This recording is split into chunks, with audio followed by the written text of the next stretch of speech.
Hello everyone, thanks for joining us today. My name is Clinton Hupple. I'm an applications specialist at iThera Medical.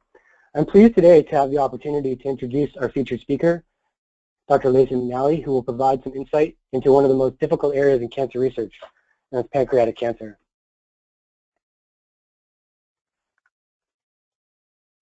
So here's the agenda for this webinar. Before I introduce our featured speaker, I will begin with a quick overview of MSOT, as well as highlight a few imaging applications which point some of the strengths of this technology. This is a small subset of the applications which have been investigated as of today, so I encourage you, if you have any questions, thoughts, or ideas, to enter them into the question box, and we'll make sure to follow up with you. After a brief introduction, we'll hear from Dr. Lacey McNally on some of her most recent work on pancreatic tumor models using MSOT. So let's get started.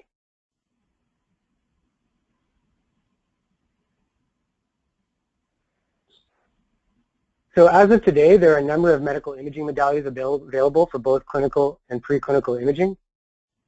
In the early days of imaging, the goal was to visualize the anatomy within the body. In the 1940s, with the development of Doppler ultrasound, it became possible to monitor blood flow, which shifted the focus of imaging from structural and anatomical imaging to functional imaging. And more recently, the goal has been to image molecular targets throughout the body. And the gold standard for this, of course, clinically is PET, but that's due to its extremely high sensitivity. However, it suffers from poor resolution, making it difficult to distinguish particular tissues of interest, especially in small animal models. So preclinically, optical imaging has been the gold standard. However, it suffers from a major problem as well, which is a significant loss in resolution with depth. Optoacoustics combines the high resolution real-time aspects of ultrasound with the molecular specificity of optical, giving you the best of both modalities. The way that MSOT works is very similar to ultrasound in that we're listening for sound waves from within the tissue. But instead of sending sound waves in and reflecting them in the tissue, the photoacoustic or the optoacoustic effect is used to create sound, which can be detected by ultrasound sensor or transducer. The way this effect works is by directing short bursts of laser light into tissue using a tunable OPO laser. This is a laser operating at 10 hertz with a 1 nanometer resolution between 680 and 980 nanometers. The absorption of the light pulses causes the molecules to heat up a very small amount, and this, as these molecules release their energy by quickly expanding, this generates a pressure wave or a sound wave, which we can detect with ultrasound. In the case of the Envision systems, we detect with a tomographic array with up to 270 degrees coverage and an in-plane resolution of 150 micron. The detected ultrasound waves can be formed into images during image reconstruction, and since the way that each molecule generates the sound is dependent on the wavelength of light, we can scan over many wavelengths in order to distinguish various endogenous and exogenous molecules throughout the body. In this animation, we're representing 5 different wavelengths of pulse laser light, which we can then use to generate 5 unique images. We can then generate a sort of spectrograph for each pixel from which we can then extract the various spectral features. In this example, we're looking at the distribution of ICG in a 4T1 tumor. So just to quickly review, with MSOT, we're detecting sound waves generated by molecules which are absorbing light and converting them to sound due to the photoacoustic effect. In order for a chromophore to be useful for MSOT, it must absorb in this near-infrared range between 680 and 980 nanometers. There are endogenous chromophores in this range within the body which can be imaged without the injection of any contrast agents. Examples include blood, oxygenated deoxyhemoglobin, and melanin. There are also a number of exogenous agents which can be imaged after being injected either locally or systemically. These include many of the fluorescent agents and dyes that you're familiar with, including things like ICG and other cyanine-based dyes. We can also construct nanoparticles, which have the advantage of being highly tunable. For example, gold nanorods, whose length determines the absorption wavelength. Lastly, we can introduce genetic reporters like IRFP, analogous to the popular GFP, which absorbs in our range and has a low quantum yield, meaning very little of its energy is converted to fluorescence, leaving much of the incident laser energy to be converted to heat and subsequently to sound. In general, we can divide our imaging into 4 different categories based on the types of information provided. What's nice about MSOT is we cover all 4 of these categories all in one modality. And in the coming slides, I'll show you some examples which illustrate these strengths. In terms of anatomical imaging, blood is going to be the primary source of contrast in our images. So organs which have a lot of vasculature or contain a lot of blood will appear bright. Functional information, again, comes mostly from blood. So because we can distinguish oxygenated and deoxygenated hemoglobin, we can look at oxygenation. We can also inject contrast agents and look at perfusion. In terms of molecular imaging, there are an endless number of probes or particles available for researchers, and some of these are even clinically approved. Lastly, pharmacokinetic and biodistribution information is available for studies. With the ability to follow longitudinally due to our high temporal and spatial resolution, we can look at on the order of seconds, or minutes, or even days or weeks. As I mentioned before, you can actually do functional imaging of blood oxygenation without the use of any contrast agents. In this manner, we can do functional imaging by monitoring changes in oxygenation completely non-invasively to identify areas of hypoxia. Ability to, or high resolution and ability to image anatomy throughout the body is particularly useful for determining whole body biodistribution of labeled agents. So in this example, a fatty acid conjugated with ICG is used to target brown adipose tissue in a mouse. And the nice thing here is that much like planar fluorescence, we get a kind of whole body big snapshot of where the probe is distributed. And then we can zoom in and look more closely in a cross-sectional view to see exactly how the probe is distributed within that tissue. In terms of molecular imaging strategies, as I mentioned, there are a number of different targeting approaches available.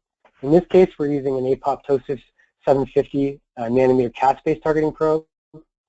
In addition, we inject a control dye at 690 nanometers in order to account for non-specific accumulation of the dyes. In this image, we see specific accumulation in a 4T1 breast tumor. This is a tumor implanted in the mammary fat pad of the mouse. Looking at the apoptosis signal on the left over time versus the control signal over time, we can see that the accumulation of the dye within the tumor, along with the uptake and clearance of the control dye over the course of an hour.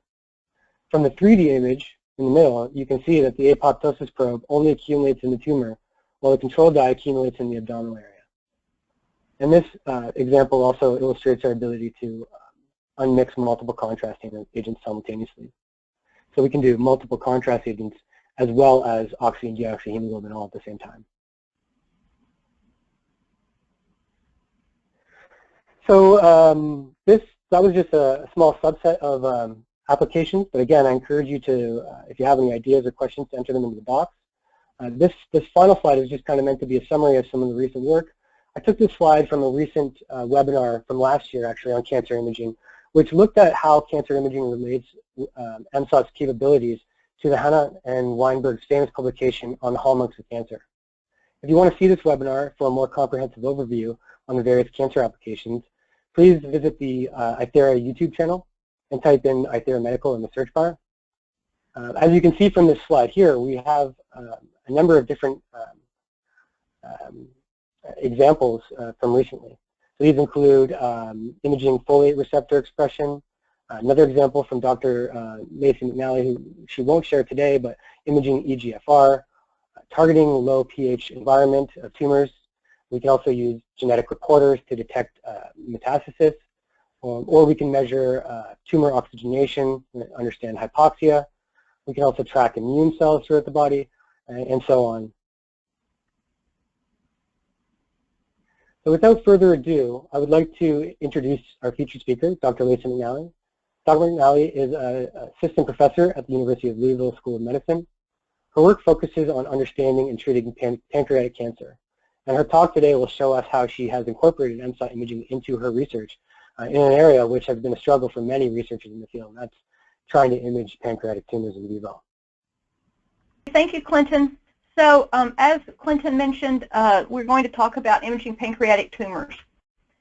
And for pancreatic tumors, it's thought to be nearly impossible to identify pancreatic tumors in early stage cancer. as opposed to easy tumors like breast cancer. The problem with that is typically that most tumors have been evaluated using optical imaging at depth. And the fact that depth as optical light and fluorescent light is the fact that it only goes about 5 to 8 millimeters is what the FLAIR system is currently utilized. And so orthotopic pancreatic tumors are deeper than that, and it causes significant problems, loss of resolution and loss of sensitivity.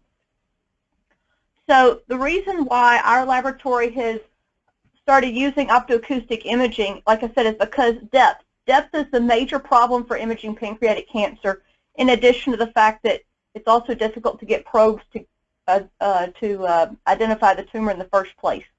There's a couple of main differences besides depth. Peak signal intensity is usually evaluated on fluorescent microscopy and fluorescent imaging, whereas spectral shape is used for optoacoustic imaging. And this allows you to be able to see multiple chromophores and fluorophores or absorbing molecules at the same time, whereas for fluorescence you're generally limited to 2 or 3 fluorophores at one time. To date, our laboratory has identified up to 4, and we have done 5 occasionally as well. So for optoacoustic imaging, we use the wavelengths between 680 and 900 for oxy and deoxyhemoglobin, as well as all the absorption for our nanoparticles and the probes that we will talk about later today. As you can see in this slide, the absorption spectrum for oxy and for deoxyhemoglobin allows you to be able to differentiate them based on the spectral shape. Again, I just want to point out that this is spectral shape, not just peak signal. And so this is an example of a spectra that we will use later in the talk, and you can see that there's different spectral shapes. It's not just a peak signal for each of these contrasts. And the way you tune your MSOT is you can select inflection points on the spectrum to use for your wavelengths to identify each individual chromophore. The way that this works is it identifies the area under the curve based off of those peak signals that we just talked about. And so we can differentiate a Syndecan-1 probe labeled with 750 as well as being able to differentiate deoxyhemoglobin, for example, using the same slice, the same imaging time point, and the same set of wavelengths. So this is an example of 2 different points of a mouse. The first one on the left shows several different points. It's near about 40 millimeters from a normal mouse nose, and that shows the stomach is ST, the liver is L, you have the spinal column, the aorta, the vena cava. Then on the right you also have the spleen, that's ST. Interestingly enough, on different strains of mice, they each have a different size of the spleen, so one way it's easy to tell if the type of the mouse is the same as the size of the spleen. Skid mice have a different size spleen than athymics or C57 black sticks, etc. Then also you can see K as kidney, and we generally can see the intralobular vessels as well as the renal pelvis and medulla on a slice. This is a still shot of a movie that we're going to see in the next slice, but I just wanted to give a still shot. Those individual dots are 150 microns in diameter, and they're microspheres that we injected within the iliac colic vein of the mouse so that it would go to the liver, and we could simulate the ability to see metastasis in a hemoglobin-rich organ, and that would allow us to look for pancreatic cancer metastasis. So at least we know that if our probes will work correctly, then that gives us a chance to be able to see individual metastasis at small size. And so on the left is a movie, and the right is the same movie, but with arrows showing where these microspheres are.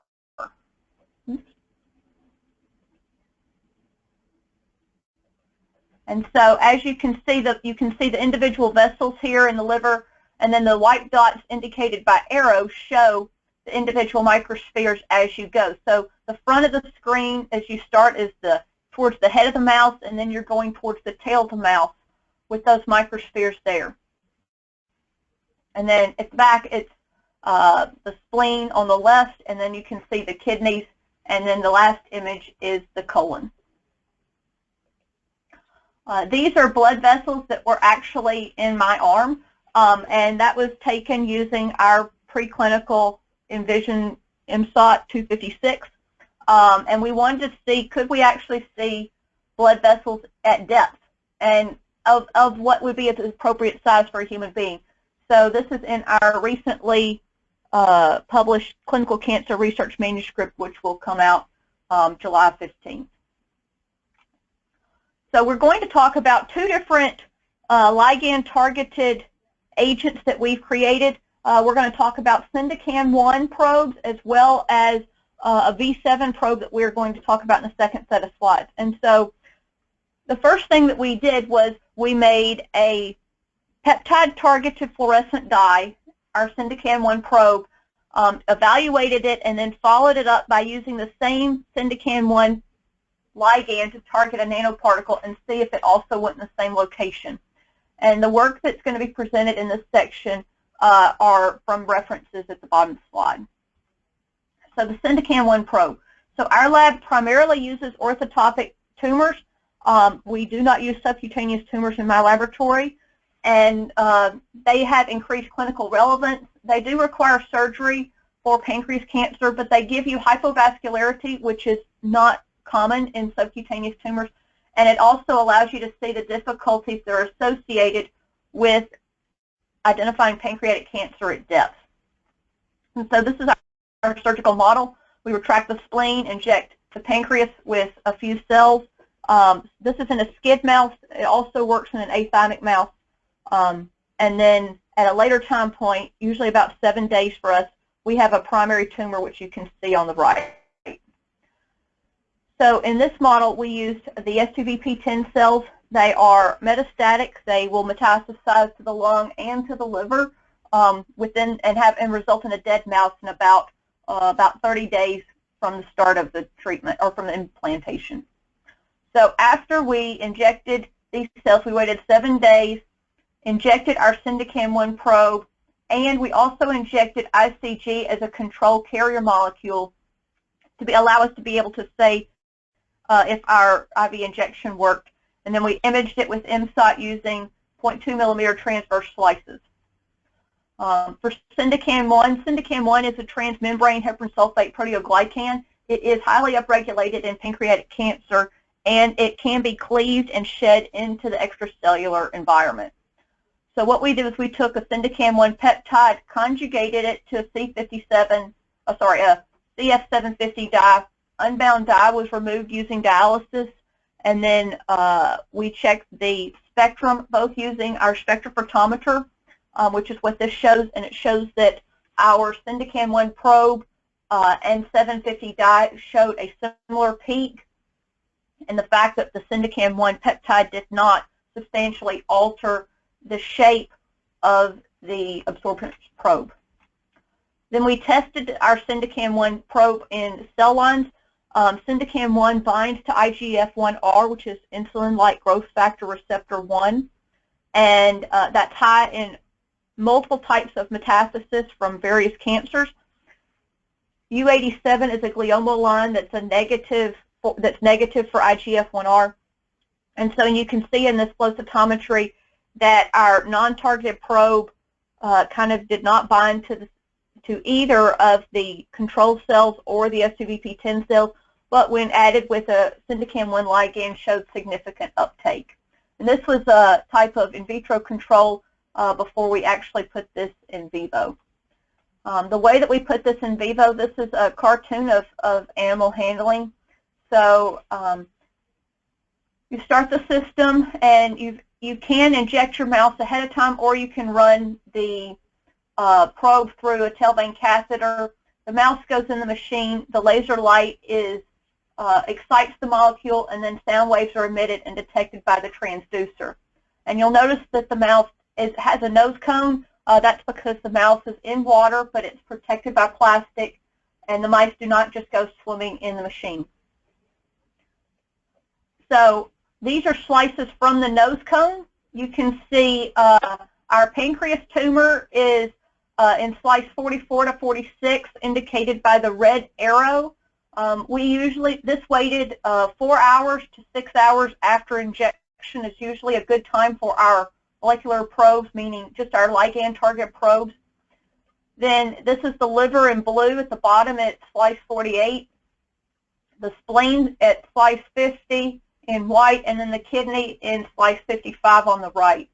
And in our initial studies, we used the 750 dye from Biomarkers, and we also used the one from Spectra a lot too. This is a fly-through video of this image, and what this is going to show is this will show you you're starting at the liver, and then you're going to go, as the movie slides through, you'll see it all the way to the kidney.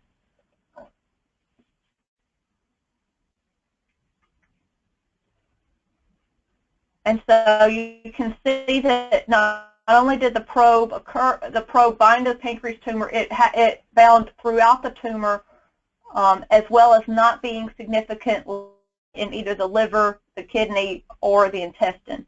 And a little bit of pixels you see on the right-hand side of the screen are actually still in the vasculature. For inspection, it's possible to determine that. So, like I said, we waited after about 4 hours to be able to see the Syndecan-1 probe binding, and so the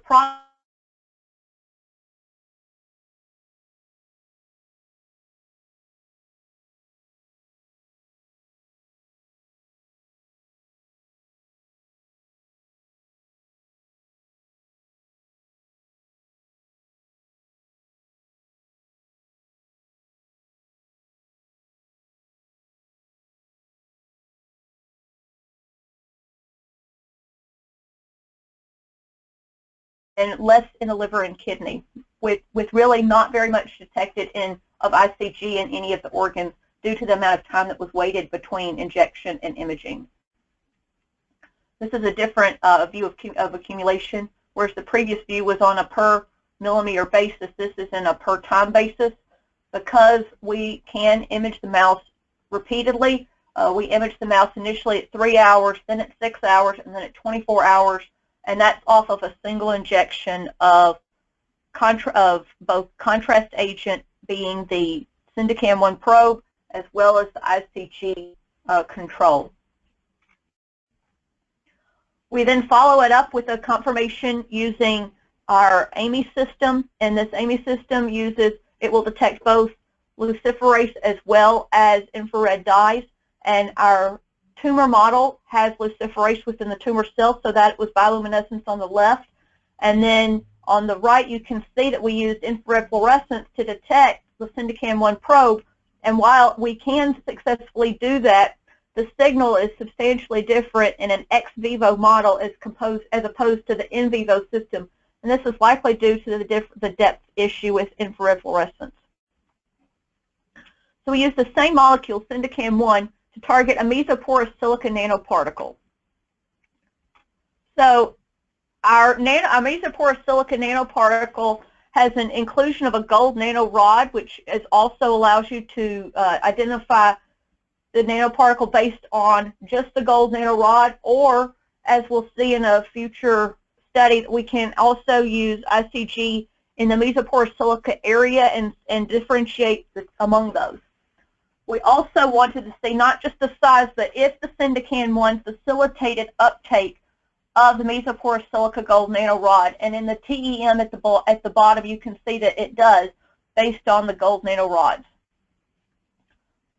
As for nanoparticle synthesis and use, it's very important to show that your nanoparticle is stable. And this was done based off of 0 hours all the way up to 2 days, and the fact that the wavelengths don't change indicates stability of our nanoparticle. So we use tissue phantoms. We make 2 kinds of tissue phantoms in our laboratory, and this type of tissue phantom is an auger intralipid-based agent, which you put wells in there and then add your agent, then seal it up. Laser is the laser pulse from the MSOT then will generate a sound wave with the molecule. And this is what our tissue phantoms look like, and you can see the gold nanorods are actually inside the phantom, and that's indicated by the blue this particular nanoparticle had ICG as well as the gold nanorod. When we did this, first thing we did was we added these particles to our S2VP10 cells as well as Mia-Paca cells. Mia-Paca cells are very low in IGF-1R, and we really didn't see very much uptake in the particle with or without the ligand. And then we were able to quantify that again using the region of interest method. After injection of the particle, this is an orthogonal view of the Syndecan-1 MS-GNR accumulation. You can see that it's still in the blood vessels at the time this image was taken, as well as in the pancreas tumor. And it's very important to be able to note that it's not throughout the liver of the mouse. And that was in contrast to if we did not have the active targeting component, then it actually increased the amount that was in the liver and substantially decreased the amount that was in the pancreas tumor. So for summary for this part, we were successfully able to use Syndecan-1 as a targeting molecule for both a 750 nanometer fluorescent dye to increase cancer detection, as well as using the Syndecan-1 molecule to increase targeting to the pancreatic tumor for our mesoporous silica gold nanorod.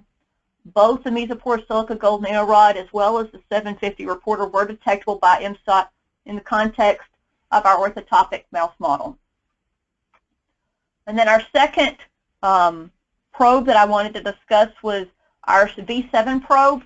It targets the extracellular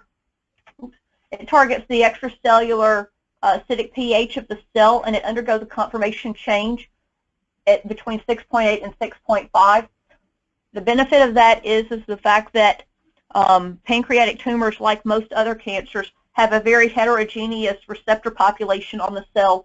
And not only that, but they also have a serious problem in having those same receptors to be present on virtually every other cell in the body, normal or not, or malignant.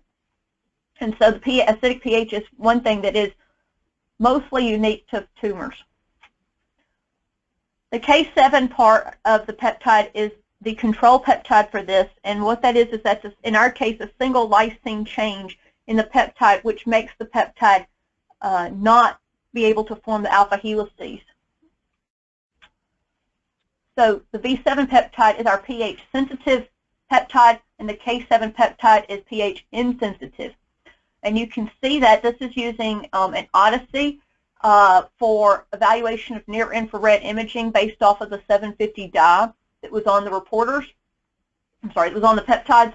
And what that did, we added the reporter to the cells. The cells were grown at various pH levels and then incubated with the probe, followed by washing and then imaging using the Odyssey. And you can see that the K7 750 probe ended up with virtually similar levels throughout pH as it's pH insensitive, whereas the V7 750 probe changed substantially between 7.4, which shows very little binding, up to pH 6.6, which shows quite a bit. When we use these probes in our S2VP10 orthotopic model, you can see we have substantially increased signal in the V7 750 probe in comparison to the K7 probe. What this allows us to do is to be able to identify the pancreatic tumor using this model and potentially metastasis as well. You can see in this image these are serial slices from 47 millimeters up to 50 millimeters, and the number of millimeters from the nose cone does change slightly depending on the size of your mouse, but for us mostly we image between about 40 and about 50 nanometers or millimeters.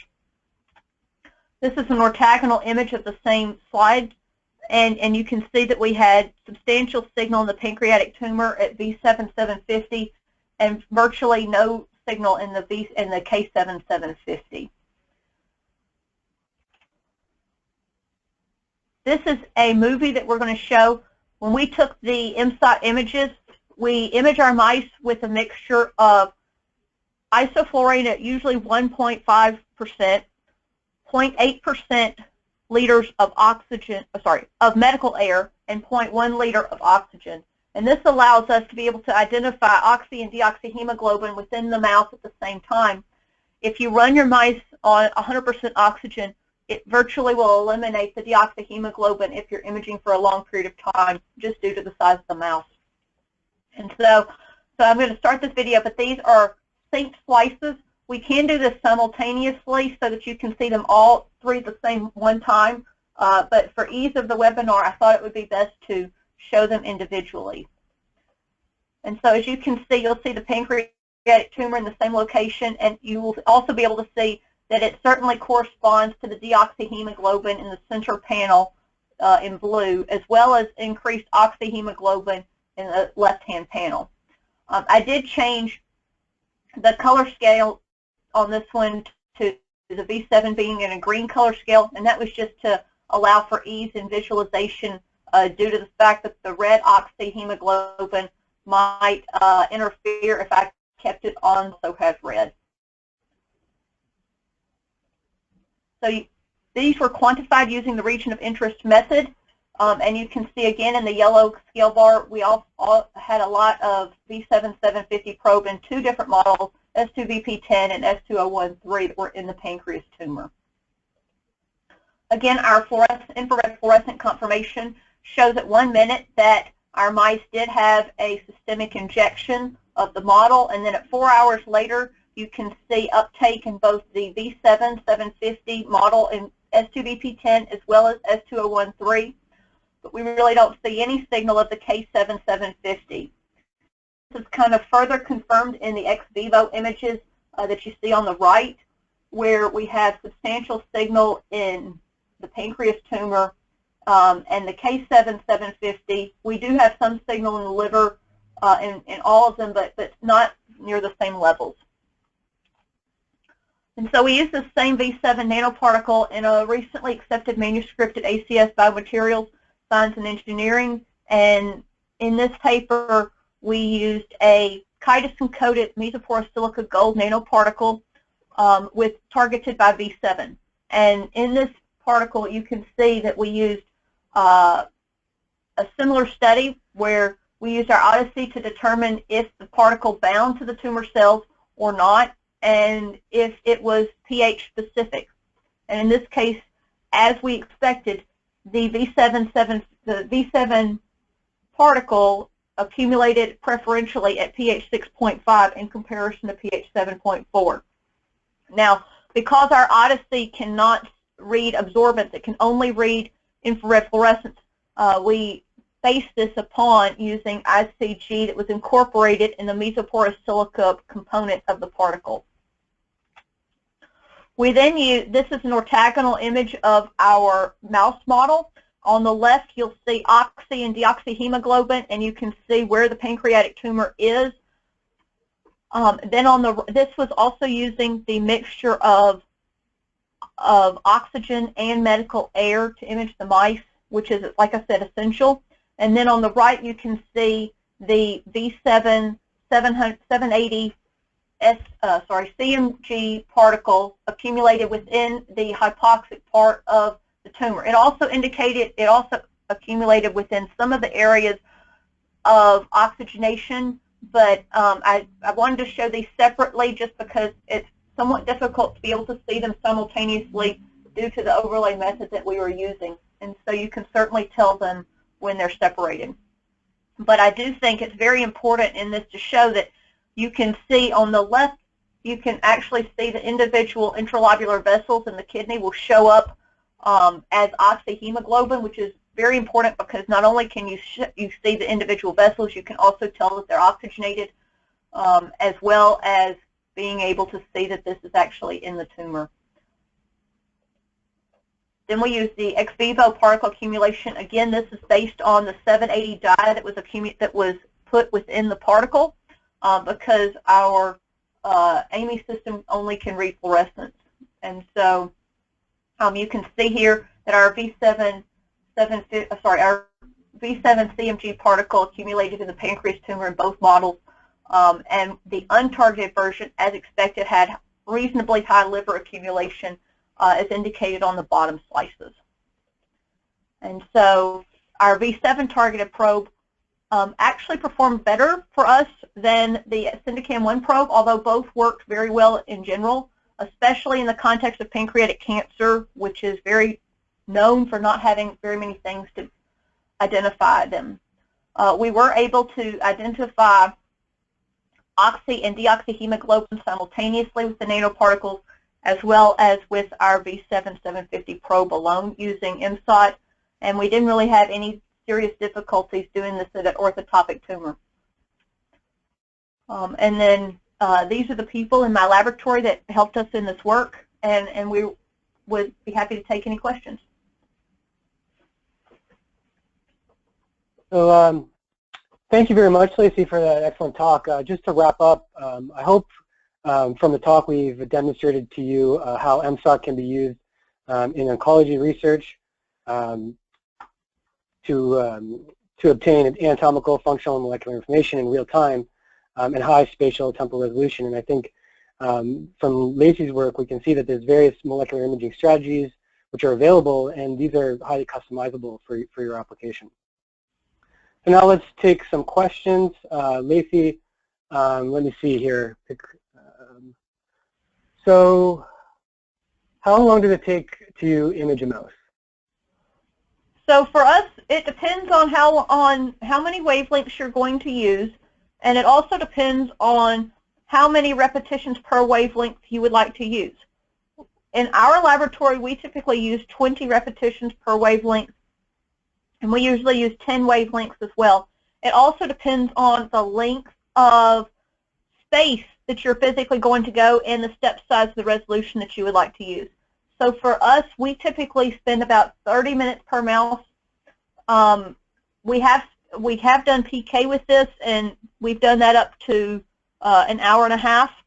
So I think the shortest period of time for us to image a single mouse, if you keep the step size long and you keep the number of wavelengths down, would probably be about 20 minutes would be the least. And then a follow-up to that is how frequently can you actually do the imaging? So can you repeat the imaging?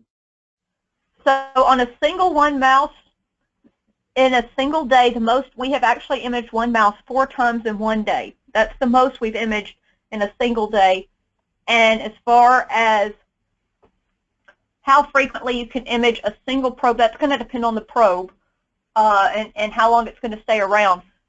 We have also imaged mice over the course of up to 2 weeks. If you're going to use a mouse that has hair, you have to re-nair the mouse because the hair that grows in that length of time will interfere with your image. So we haven't really noticed that there is a limit on the number of times that you can physically image the mouse. For us, the limit is how well the mouse skin holds up to the nair. Great. Okay, so again, thank you very much, Lacey. I want to thank everybody for attending our talk. Special thanks to Dr. McNally for excellent talk. If you have any more questions, feel free to enter them now, and we'll make sure to follow up with you in the next day or two. Look out for an email. We will send you a link with the YouTube so you can rewatch the webinar. And yeah, looking forward to following up. So have a great day, and thanks a lot.